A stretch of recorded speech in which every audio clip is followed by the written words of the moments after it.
विद्यार्थी मित्रांनो नमस्कार।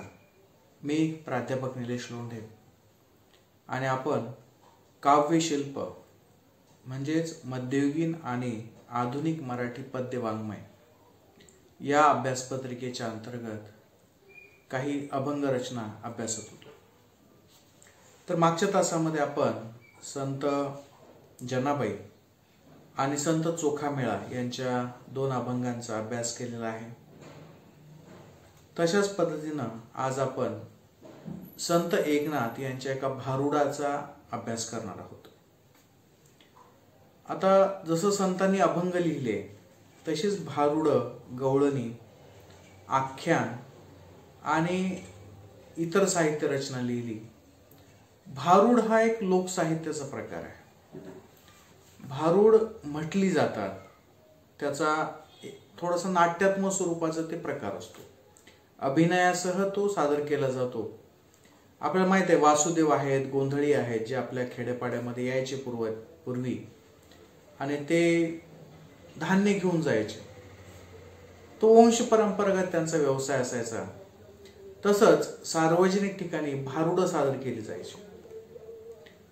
भारुड हा साहित्य प्रकार करमणुकीतून निर्माण झालेला आहे। जसं लावणी आहे, जसा पोवाडा आहे, तसंच भारुड हे सुद्धा एक वाङ्मय प्रकार आहे।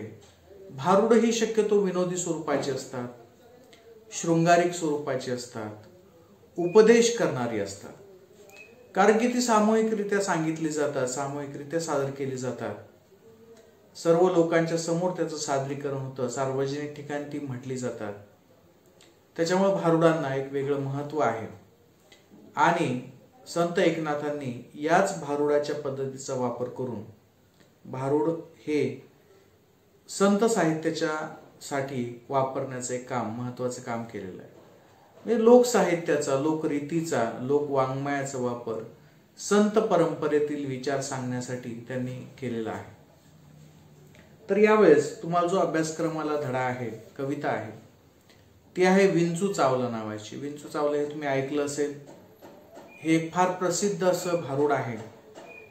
या भारुडाचं वैशिष्ट्य म्हणजे की एकाच वेळेस दोन अर्थ त्याने सांगितलेले आहेत। विंचू चावला म्हणजे जो विंचू असतो आपल्या आजूबाजूला दगड कपारीमध्ये, जेव्हा जुने काळी लोक राहायचे शेतामध्ये तेव्हा विंचू हे सर्वत्रच असायचे। मातीची घरं असायची, कुठे विंचू लपायचे, जिथं अंधार असतो, जिथं नरमी हे असते, थंडावा असतो, तिथं विंचू जाऊन लपतात। तर अशा ठिकाणी ते विंचू चावायचे। तर विंचू चावल्यानंतर फार त्रास होतो आणि तो त्रास, कारण ते विष असतं त्याच्यामध्ये, त्यांना माणूस मरत नाही परंतु खूप त्रास होतो। तर असा हा एक अर्थ आहे की एखाद्याला विंचू चावला तो कसा ओरडेल, कसा त्रास होईल, हे एक रूपक आहे। आणि दुसऱ्या बाजूला विंचू चावला हे एक वेगळ्या पद्धतीनं सांगितलेलं आहे। आता हा विंचू कोणता आहे? तर आध्यात्मिक स्वरूपाचा विंचू आहे। आपण त्याला व्यावहारिक स्वरूपात घेणार आहोत। म्हणजे आपण या कवितेचा जो अर्थ आहे, भारुडाचा अर्थ, हा व्यावहारिक स्वरूपात, सर्वसामान्य स्वरूपात शिकणार आहोत। याचा आध्यात्मिक अर्थ, कूट अर्थ आपल्याला इथे अपेक्षित नाहीये। तर संत एकनाथांविषयी तुम्हाला सगळं माहितीच आहे की संत एकनाथ हे वारकरी संप्रदायातील एक महत्वाचे संत मानले जातात। संत एकनाथांची ओळख अशी केली जाते की संत एकनाथ हे फार सहनशील होते। तुम्हाला ती गोष्ट माहीतच असेल की ते एकदा नदीवर आंघोळीसाठी गेलेले लोक त्यांच्यावर थुंकायला लागले एक जण। तर जितक्या वेळेस तो थुंकला तितक्या वेळेस ते नदीवर जाऊन परत आंघोळ करून आले आणि शेवटी तो थुंकणारा कंटाळला त्याच्या अंगावर आणि तो म्हटला की मला माफ करा। तो म्हटला, अरे उलट तुझे उपकार झाले, तुझ्यामुळे मला एकाच दिवसात 10 वेळेस 50 वेळेस आंघोळ करायला मिळाली। तर पॉझिटिव्ह थिंकिंग। आता ही दंतकथा आहे। दंतकथा म्हणजे हिचं कुठेही पुरावा नाही, ही फक्त लोकांची प्रचलित असलेली ही कथा आहे। तर संत एकनाथांचं आणखीन एक वैशिष्ट्य म्हणजे की त्यांनी ज्ञानेश्वरीचं पुनर्लेखन केलं। ज्ञानेश्वरांनी जी ज्ञानेश्वरी लिहिली होती त्याचं संकलन करण्याचं काम, त्याचं संपादन करण्याचं काम परत संत एकनाथांनी केलं। आज ज्या ज्ञानेश्वरी आपल्या उपलब्ध आहेत सर्व, त्या जवळपास सर्वच एकनाथांनी संपादित केलेल्या आहेत। मूळ ज्ञानेश्वरांनी लिहिलेली ज्ञानेश्वरी आणखीन आपल्याकडे उपलब्ध नाही। ती तेव्हाच गहाळ झाली म्हणा किंवा त्याच्यात पाठभेद झाले म्हणा, तिचं संपादन केलं, तिचं संकलन केलं आणि ती ज्ञानेश्वरी नंतर वारकरी संप्रदायामध्ये प्रचलित झाली. तर त्याच्यामुळं संत एकनाथांचं काम, साहित्यिक काम फार महत्वाचं मानलं जातं. तर असे हे संत एकनाथ जे आहेत त्यांनी अनेक ग्रंथ लिहिलेले आहेत. ते सर्व आध्यात्मिक स्वरूपाचे आहेत. रामायण आणि महाभारत याच्यावर त्यांचं लेखन आहे. तर आता हे स्वतः संत असल्यामुळे त्यांनी विंचू चावला हे एक भारूड लिहिलेलं आहे. ते म्हणतात, विंचू चावला वृश्चिक चावला. विंचू चावला म्हणजे विंचू आणि वृश्चिक काय सारखाच आहे. एक शब्द मराठीतला, एक शब्द संस्कृत मधला आहे. विंचू चावला, वृश्चिक चावला, काम क्रोध विंचू चावला. आता हा विंचू कोणता आहे तर काम आणि क्रोध रूपाचा आहे. काम म्हणजे जेव्हा आपल्याला एखादी गोष्ट हवी हवीशी वाटते आणि ती मिळत नाही तेव्हा जो आपल्याला राग येतो तो म्हणजे काम, आणि क्रोध म्हणजे राग. तसा काम क्रोध विंचू चावला. आता विंचू, आता इथं अध्यात्माचा अर्थ आपण थोडस बाजूला टाकूयात. काम क्रोध विंचू चावला, तम घाम अंगासी आला. इथे एक आपण छोटस उदाहरण घेऊयात समजून घेण्यासाठी ही कविता.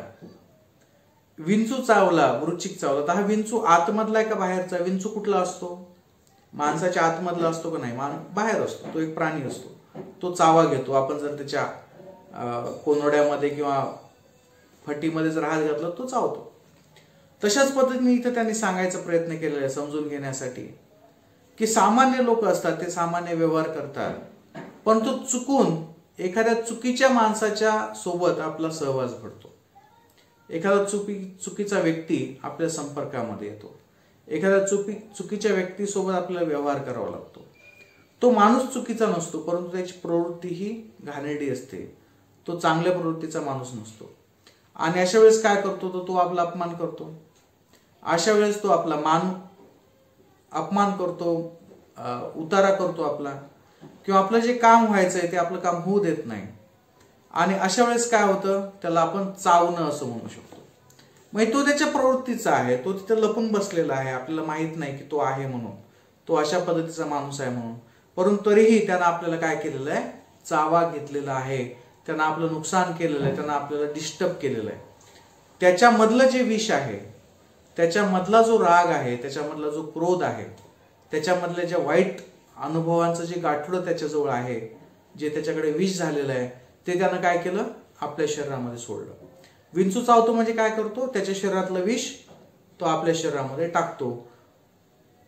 तसंच जेव्हा आपण एखाद्या वाईट व्यक्तीच्या संगतीत येतो किंवा जेव्हा आपण दुसऱ्या व्यक्तीच्या एखाद्या संपर्कात येतो, तेव्हा तो व्यक्ती जर विंचवासारखा असेल, समोरून काहीच नाही परंतु मागून तो नांगी मारणार असेल, तर काय होईल, त्याचे अनुभव, त्याचं वाईट वर्तन हे आपल्या शरीरामध्ये घुसेल आणि आपल्या मनामध्ये काय होईल, तम घाम अंगासी आला. तम म्हणजे राग आला. मी का कमी आहे का, मला असं कसं काय केलं यानं, आलं लक्षात. तर हा जो तम घाम अंगासी आला, तर तसा घाम अंगासी येतो. विंचू चावल्याबरोबर अचानक घाम यायला लागतं, कारण आपल्या ते शरीरामध्ये विष असतं. दुसरा अर्थ काय की तशा व्यक्तीच्या संपर्कात आलो, त्यानं आपला अपमान केला, त्यानं आपलं नुकसान केलं, आपल्याला लगेच तम आला. रज तम सत्व, रजोगुण, तमोगुण, सत्वगुण. तमोगुण म्हणजे अस्वस्थ झालं माणूस, इकडे जाऊ का तिकडे जाऊ, हे करू का ते करू, राग यायला लागले की त्याला काय म्हणतात, तमोगुण असं म्हणतात. तम घाम अंगासी आला म्हणजे त्यानं आक्रमण केलं, त्यानं अपमान केला, त्यानं आपलं नुकसान केलं की आपल्याला काय झाला, राग आला. पंचप्राण व्याकुळ झाला. पंचप्राण म्हणजे आता कसं काय होईल, विंचू चावला जसा माणूस व्याकुळ होतो, व्याकुळ म्हणजे काहीच करता येत नाही, काय करू, याच्यातून कसं आपण निघायचं याचा विचार तो करत जातो. तसा एखाद्या वाईट व्यक्तीच्या संगतीत आलो, त्यानं जर आपल्याला विंचवासाठी नागी मारली तर आपल्याला काय होतो, आपला राग येतो, आपला तमगुण विकसित होतात आणि पंचप्राण व्याकुळ होतात की आता आपलं कसं होईल, याच्यापासून आपल्याला कशी सुटका मिळवायची आहे. त्याने माझा प्राण चालला. तर अशाच पद्धतीच्या वाईट व्यक्तीच्या संगतीमध्ये, या वृश्चिकच्या संगतीमध्ये, या विंचवाच्या संगतीमध्ये कोण आलेला आहे, संत एकनाथ आलेले आहेत. आणि त्यांनी जिथं मारायचं, जिथं चावा घ्यायचा तिथं त्यांनी चावा घेतलेला आहे. म्हणजे त्याच्यामुळे काय झालं, संत एकनाथ अस्वस्थ झाले आणि त्यात ते माझा प्राण चाललं. प्राण चाललं म्हणजे काही समज नाही नेमकं काय व्हायला. विंचू चावल्याने माणूस मरतो का? मरत नाही. परंतु या ठिकाणी मेल्याही पेक्षा जास्त वेदना तिथं होता. सर्व शरीराला वेदना होता. तसंच माणसाचे विचार, माणसाच्या कल्पना, माणसाची जी स्वप्न असतात ती सगळी उद्ध्वस्त झाल्यासारखी वाटतात. कधी? जेव्हा तुम्ही चुकीच्या लोकांच्या सोबतीत असता तेव्हा, जेव्हा ते डंख मारतात तुम्हाला तेव्हा. सर्वांगाचा दाह झाला. सर्वांगाचा म्हणजे शरीरातलं सगळे अवयव हे दुखायला लागले. कधी? विंचू चावल्यानंतर. त्याच्याच पद्धतीनं सर्वांग म्हणजे माणसाचं मन, माणसाचं बुद्धी, माणसाचे विचार, माणसाची नैतिकता, माणसाची प्रतिष्ठा, हे सगळं काय होतं, सर्वांना दाह व्हायला लागतो. सगळीकडे माणसाला त्रास व्हायला लागतो. कधी? जेव्हा हा विंचू चावतो तेव्हा. मनुष्य इंगळी अति दारुण. आता हे तर फक्त विंचू झाला, त्याच्यापेक्षा आणखीन काय, मनुष्य इंगळी अति दारुण. जो मनुष्यरूपी जो इंगळी असते, इंगळा माहित असेल तुम्हाला, इंगळी ज्याला आपण म्हणतो, काही लोक त्याला इंगळा असं सुद्धा म्हणतात. अनेक पाय असलेला तो इंगळी असते. तुम्हाला सगळ्यांना माहितच आहे इंगळी. ती विंचवाईपेक्षा अतिशय खतरनाक असते असं म्हटलं जातं. विंचवाचा तरी एकच नांगा असतो, ती चावते, तिला शेकडो पाय असतात इंगळेला. तर मनुष्य इंगळी अति दारुण म्हणजे अशा पद्धतीचे माणसामध्ये जे इंगळे असतात, इंगळीच्या प्रवृत्तीचे जे लोक असतात, ते राहतात लपून आतमध्ये, कुठं दिसत नाहीत. परंतु जेव्हा आपला त्यांच्यासोबत संपर्क येतो तेव्हा ते काय करतात, मज नांगा मारिला तिनं. मनुष्य इंगळी अति दारुण म्हणजे आपण जे सुरुवातीला सांगितलं होतं तेच इथं आहे की संत एकनाथांना काय झालेलं आहे, तर अशा पद्धतीनं समाजामध्ये अनुभव आलेला आहे. अशा पद्धतीने समाजामध्ये वाईट अनुभव आलेला आहे. जेव्हा त्यांना विंचू चावला तेव्हा काय झालं, पंचप्राण व्याकुळ झाला, तमोगुण विकसित झाले. म्हणजे दुसऱ्याने त्यांना डिस्टर्ब केलं, दुसऱ्याने त्यांना त्रास दिला, दुसऱ्याने त्यांचा अपमान केला. हे एका बाजूला असताना दुसरं काय, मनुष्य इंगळी अति दारुण. मनुष्य रूपी इंगळी ही अति दारुण असते, ती फार त्रास देते. मज नांगा मारिला तिनं. नांगा मारला म्हणजे तिनं तिचं विष सोडलं. कोणाच्या अंगात? याच्या अंगात. आता एक माणूस दुसऱ्या माणसाच्या डोक्यामध्ये कसं विष सोडतो, तर तो रागावलेला आहे तर तो याचा अपमान करतो. त्याचं नुकसान झालेलं आहे तो याचं नुकसान करतो. त्याला त्रास झालेला आहे तो याला त्रास देतो. आलं लक्षात? एखादी सासू आहे, तिच्या सासून तिला खूप मारलं तर ही सासू काय करते, तिच्या सुनेला मारते. आलं लक्षात? एखाद्या मोठ्या भावाला जर वडिलांनी रागवलं तर मोठा भाऊ काय करतो, लहान भावावर रागवतो. आईनं जर मोठ्या बहिणीला रागवलं तर मोठी बहीण काय करते, लहान बहिणीवर रागवते, तिचं नुकसान करते. तर अशा पद्धतीनं दुसऱ्यानं केलेलं नुकसान आपलं. तसं काय झालेलं आहे, मनुष्य इंगळी अति दारुण मज नांगा मारिला तिनं. तिनं काय केलं, मला नांगा मारला, माझा अपमान केला, माझा पाणउतारा केला, माझं नुकसान केलं. सर्वांगी वेदना जाण. काय झालं, सर्व शरीराला वेदना झाली. इंगळी चावल्या काय होते, विंचू चावल्या काय झाले, वेदना होते. तर संत एकनाथांनी ज्या पद्धतीनं विंचू चावल्यानंतर, ज्या पद्धतीने इंगळी चावल्यानंतर मनुष्याला वेदना होतात, तशाच वेदना कधी होतात, जेव्हा एखादा माणूस दुसऱ्याचा अपमान करतो, जेव्हा एखाद्याचा माणूस त्याचं काम करत नाही, जेव्हा एखादा माणूस दुसऱ्या माणसाला धोका देतो तेव्हा. तर अशा पद्धतीनं काय होतंय, सर्वांगी वेदना जाणं त्या इंगळीची. त्या इंगळीनं काय झालं, मला काय झालेलं आहे, तर सर्वांगाला वेदना झालेल्या आहेत. या वेदना अतिशय जास्त आहेत आणि सर्वांगामध्ये त्या झालेल्या आहेत. तर अशा पद्धतीने ह्या ज्या वेदना झालेल्या आहेत त्या वेदना यांनी इथं सांगितलेल्या आहेत. मनुष्य इंगळी अति दारुण मज नांगा मारिला तिनं. सर्वांगी वेदना जाण त्या इंगळीची. त्या इंगळीनं चावलेला जो भाग होता फक्त तेवढाच भाग राहिला नाही तर सर्वांगाला वेदना झाला. म्हणजे एखाद्या माणसानं अपमान केलं तर आपण काय होतो, विचार, मन, बुद्धी, शरीर या सगळ्यामध्ये त्याचा त्रास होतो. आता इंगळी पण चावली आणि विंचू पण चावला. त्याच्यावर काय म्हणतात, या विंचवाला उतारा. उतारा म्हणजे आपल्याकडे असं म्हटलं जायचं की एक मंत्र म्हणायचा आणि सापाचं विष, विंचवाचं विष निघून जायचं. शक्य आहे काही? तर हे अजिबात शक्य नाहीये. तर ही एक अंधश्रद्धा आहे जुन्या काळामध्ये. कारण की शरीरामध्ये विष आहे, त्याचं ते विष शरीरातून निघेल तेव्हाच ते उतरेल. आलं लक्षात. एखादा मंत्रगिंत्र म्हटल्यानं ते काय होणार नाही. परंतु यांनी सांगितलेलं की या विंचवाला उतारा पाहिजेत. त्या काळामध्ये तसं मान्य केलं जायचं. उतारा म्हणजे औषध. कोणतं औषध आहे? तमोगुण मागे सारा. तमोगुण म्हणजे तुमचा राग येऊ देऊ नका, तुम्हाला तुम्ही शांत राहा. या विंचवाला काय उतार आहे? तमोगुण मागे सारा. तुमचा जो राग आहे तो मागे सारा. त्याला अपमान करू द्या. काय करायचं तर आपण आपलं काय करायचं? माघार घ्यायची. तमोगुण मागे सारा, सत्वगुण लावा अंगारा. सत्वगुण म्हणजे अंगारा, म्हणजे जुन्या काळी अंगारा लावायचे. जर आता सुद्धा एखाद्या मुलाला जर ताप आला तर देवाची त्याची राख असते, त्याला अंगारा म्हणतात. आपण तुमच्या सगळ्यांना माहित आहे. सत्वगुणाचा अंगारा लावा म्हणजे सत्वगुण म्हणजे चांगले गुण ठेवा. तुम्ही कोणाला दुसऱ्याला धोका देऊ नका. तुम्ही दुसऱ्याचा कोणाचा अपमान करू नका. तुम्ही दुसऱ्याला त्रास देऊ नका. काय होईल? तमोगुण मागे सारा, आपला राग मागे सारा. सत्वगुण लावा अंगारा, आपण चांगलं वागायचा प्रयत्न करा. विंचू इंगळी उतरे झराझरा. म्हणजे विंचू आणि इंगळी हे जे तुम्हाला चावलेले आहेत, ज्यांनी तुमचा अपमान केलेला आहे, ज्यांनी तुम्हाला त्रास दिलेला आहे, त्यांचं विष काय होईल? आपोआप उतरेल. कधी उतरेल? जर तुम्ही तुमचे तमोगुण मागे सारले. तुम्ही तमोगुण म्हणजे अनेक गुण आहेत त्याच्यामध्ये, पण राग येणं, आळशीपणा करणं, आलं लक्षात, एखाद्याचा तिरस्कार करणं, हे गुण काय करायचे? काढून टाकायचे. सत्वगुण म्हणजे चांगलं राहायचं, चांगला आहार घ्यायचा, चांगल्या पद्धतीने सगळी कामं करायची, प्रामाणिकपणे कामं करायची, याला काय म्हणतात? सत्वगुण असं म्हणतात. तर हे सत्वगुण काय करायचे? स्वतःमध्ये घ्यायचंय. मग काय होईल? विंचू आणि इंगळी यांनी जेवढं विष तुमच्यात सोडलेलं आहे, तुम्हाला जेवढा त्रास दिलेला आहे, जेवढा तुमचा अपमान केलेला, तो काय होईल? हळूहळू उतरेल.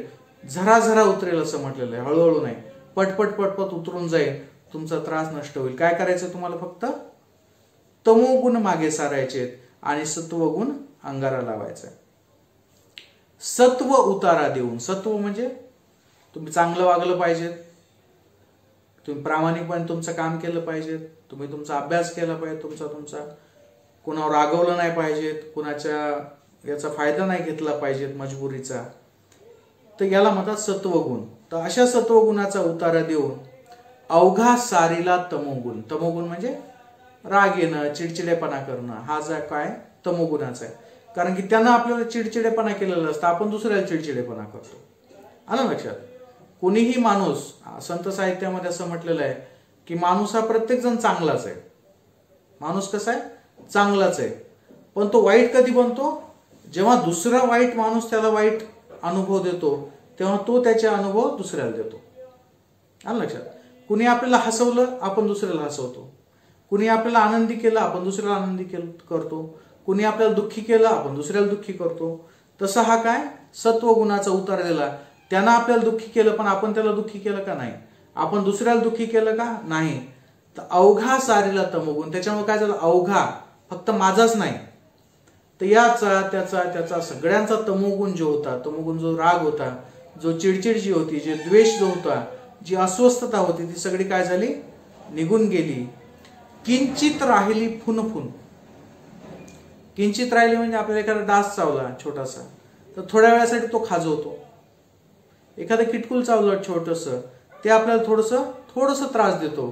पण विंचवाचा जो डंख असतो किंवा इंगळीचा जो डंख असतो, तेवढं राहतं का? तेवढं राहत नाही. चावलेला आहे, विंचू चावलेला आहे, इंगळी चावलेली आहे, पण आपला अपमान सुद्धा खूप झालेला आहे, पण आपण काय केलं? तो बाजूला सारला. तमोगुण आपण पुढे जाऊ दिलं नाही. आपण सत्वगुण स्वीकारला, आपण चांगुलपणा स्वीकारला. आणि त्याच्यानंतर काय झालं? किंचित राहिली फुनफुन. थोडं ठणकत राहिलं, थोडं दुखणं राहिलं, पण त्याचा जो असर होता तो निघून गेला. शांत केली जनार्दने. शांत केली म्हणजे ती जी छोटी फुनफुन राहिली होती, ती कोण शांत केली शेवटी? जनार्दने. जनार्दने म्हणजे परमेश्वरानं. काय केलं? परमेश्वरानं ते सगळं फुनफुन सुद्धा नंतर नष्ट केली. काय राहिलं का त्याच्यातलं शिल्लक? तर काहीही राहिलेलं नाहीये. तर अशा पद्धतीने हे जे भारूड आहे इथे संपलेलं आहे. या भारुडामध्ये त्यांनी काय सांगितलेलं आहे? संत एकनाथांच्या सोबत काय झालेलं आहे? तर संत एकनाथांना विंचूही चावला, संत एकनाथांना इंगळीही चावली. म्हणजे काय झालं? संत एकनाथांचा लोकांनी अपमानही केला, संत एकनाथांचं नुकसानही केलं, संत एकनाथांना रागही आला, संत एकनाथांना सगळंच झालं जे आपल्या सोबत होतं ते दैनंदिन व्यवहारामध्ये. पण संत एकनाथांनी सोबत काय केलं तर आलेला राग पचवला, झालेलं नुकसान मान्य केलं, झालेला अपमान स्वीकारला आणि हळूहळू स्वतःमधला चांगुलपणा टिकून ठेवला, स्वतःमधल्या चांगल्या गोष्टी शाबूत ठेवल्या, स्वतःमधली माणुसकी चांगली ठेवली, स्वतःमधले सत्वगुण कायम ठेवले. आणि त्याच्यामुळे काय झालं, एवढा मोठा झालेला विंचू चावलेला, एवढी मोठी इंगळी चावली होती, परंतु त्याचा परिणाम त्यांच्यावर झालेला नाही. आणि जे काही थोडंफार दुखणं राहिलं होतं त्यांचं, जे काही फुनफुन राहिली होती, ती नंतर शेवटी कोण केली शांत केली जनार्दने. जनार्दने म्हणजे परमेश्वरानं ते सगळं, गुरुनं त्यांच्या ते सगळं शेवटी संपवलं. तर अशा पद्धतीनं विंचू चावला हे जे आहे हे एक भारूड आहे, नाट्यात्मक स्वरूपाचं भारूड आहे. एका बाजूला विंचू चावल्यानंतर काय परिस्थिती होते, किती आग होते हा अनुभव आहे, आणि दुसरीकडे विंचवासारखे जेव्हा माणसं डंख मारतात, इंगळीसारखे जेव्हा माणसं डंख मारतात, तेव्हा माणसाची कशी परिस्थिती होते, तेव्हा संत एकनाथांची काय परिस्थिती झाली, आणि त्याच्यामधून संत एकनाथांनी कशा पद्धतीनं स्वतःला सांभाळलं, स्वतःला त्याच्यातून बाहेर काढलं हे इथं सांगितलेलं आहे. तर हा एका प्रकारे व्यावहारिक उपदेशच आहे, तुमच्या व्यक्तिमत्व विकासाचाच हा एक भाग आहे की तुम्ही सुद्धा दैनंदिन जीवनामध्ये आपण पाहतो, आई रागवते आपल्यावर, वडील रागवतात, घरातले मोठे रागवतात, शेजारी पाजारी रागवतात, एखाद्या आमच्यासारखे शिक्षक सुद्धा रागवतात. आलं लक्षात, आपले भांडणं होतात एखाद्या वेळेस बाहेर कुठे गेलं तर, तेव्हा काय करायचं, कोणी आपला अपमान केला, आपला पान उतार केला तर काय करायचं, आपले तमोगुण मागे ठेवायचे. त्यांना त्रास दिला ना, विष टाकलं ना आपल्या शरीरामध्ये, ठीक आहे काय हरकत नाही, आपण आपला चांगुलपणा टिकून ठेवायचा. आपण आपला चांगुलपणा टिकून ठेवला म्हणजे काय होतं, त्याचं जे विष आहे ते आपल्याकडून दुसरीकडे फैलत नाही. त्यांना आपल्या शरीरामध्ये विष टाकलं, आपण विषारी झालो, मग आपण पण चावायला लागलो पिसाळल्या कुत्र्यासारखं, चालेल का तसं? काही काही लोक असतात, पहा मला त्यांना लय त्रास दिला म्हणे, आता मी याला त्रास देतो, है ना. ते पिसाळलेलं कुत्रं माहिती ना तुम्हाला, एक कुत्रं असं चांगलं, कुठून तरी बाहेरून एखादं पिसाळलेलं कुत्रं येतं हिंडत फिरत, हाकलून दिलेलं तिकडून, आणि मग ते या गावातल्या सगळ्या कुत्र्यांना चावतं, 1-4-5 कुत्र्यांना चावतं, मरून जातं ते. आणि मग ते जे मेलेले कुत्रं तर ते निघून गेलं, पण त्या मेलेल्या कुत्र्याचे मांस खाणारे, मेलेल्या कुत्र्याच्या चावा घेतलेले जे दुसरे कुत्रे असतात ते पिसाळतात, आणि तेही मालकाला सुद्धा चावायला लागतं, सगळीकडेच चावायला लागतं, जो दिशेने त्याला चावायला लागतं. बरं, एक कुत्रा जर बैलाला चावला तर बैल सुद्धा पिसाळतो, तो कुत्रा जर गाईला चावला तर गाय सुद्धा पिसाळते, प्रत्येक प्राणी पिसाळतो. माणसाला चावला तर काय होतं, माणूस सुद्धा पिसाळतो. ते फार मोठी बिमारी आहे. तर अशा पद्धतीने आता हे पिसाळणं जो प्रकार आहे संसर्गजन्य, याचा संसर्ग त्याला आला, त्याचा संसर्ग याला आला. तसंच एखाद्याला बीपी आहे, एखाद्याला शुगर आहे, एखादा चिडचिड करतोय, एखाद्याला काही त्रास आहे, तो काय करेल, एखादा जीवनात अयशस्वी आहे, खूप परीक्षा दिल्यात पण पासच झाला नाही बिचारा, एखाद्याला नोकरीच लागली नाही एखाद्या बिचाऱ्याला, तर तो काय करेल, तो चिडचिड करेल तर काय करेल, आपण त्याच्या संपर्कात गेलो तर तो आपला अपमान करेल, तर आपण ते त्याचं जंतू घ्यायचे का आपल्या शरीरामध्ये, आपल्या डोक्यात वागवायचे का, आपण तिसऱ्याला चिडचिड करायचं का, नाही. म्हणून यांनी म्हटलेलं आहे की अवघा सारीला तमोगुण, अवघा म्हणजे ती जी लिंक आहे आपल्यापासून दुसरीकडे जाण्याची ती बंद केली. अवघा सारीला तमोगुण, स्वतःमधला संपवला आणि दुसऱ्याकडे आपण वाईट अनुभव दिले नाहीत, आणि त्याच्यामुळे काय झालं, हळूहळू समाजातला तो सगळा भाग नष्ट झाला. तर असा जो आहे विंचू चावला, हा जो एक कविता होती, अतिशय सुंदर कविता होती, याला आपण भारूड असं म्हणतो. भारुडामध्ये मनोरंजन आणि अध्यात्म अशा दोन्ही बाजू असतात. आपण त्याच्यातलं व्यावहारिक बाजू घेतली, जे एकनाथांना सांगायचं आहे तेवढीच. आलं लक्षात, सत्व गुण रजगुण हे आपल्या व्यावहारिक उपदेशाच्या भागापुरता आपण इथं शिकलेलो आहोत. तर इथं आपण थांबूयात, याच्यावरचा प्रश्न आणि पुढची कविता आपण पुढच्या भागामध्ये पाहू. धन्यवाद.